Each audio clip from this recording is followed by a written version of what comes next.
Hey everyone, this is Carl Sednawi from CoderDojo NYC. Rebecca Garcia here. And we're here to talk about how to get kids to attend your first dojo.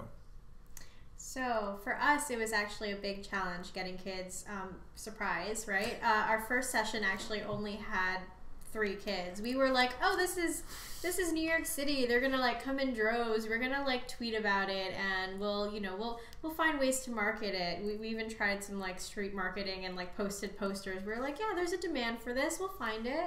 Yeah, we tagged like New York. There's like posters everywhere, like come to CoderDojo, learn how to code. Some random person was like, oh, is this a karate dojo? We're like, no.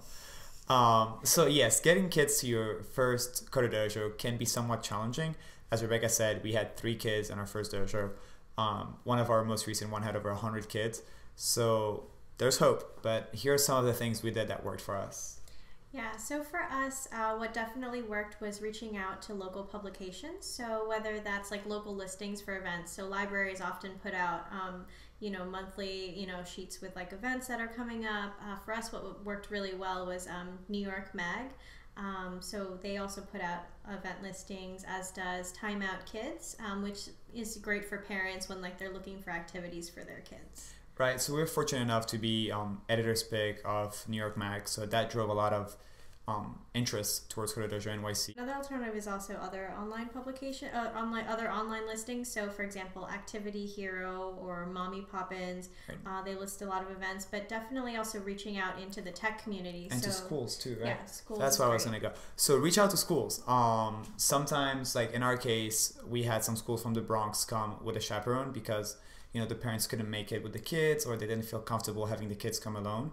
So we made those connections, and it was really great for us because that the supervisors were like, oh, is it okay if we bring 5 kids and 1 chaperone, and like they get parental permission slips, and we're like, yeah, that's great, that works for us. It's a win-win situation where kids get to come from schools where normally maybe their parents are working on the weekends, and so that was great for us. Yeah, and so it kind of builds slowly but surely. And that was to our advantage because it helped us iron out all the kinks as we started growing, so that when we had 100 kids at our session, we actually had everything under control.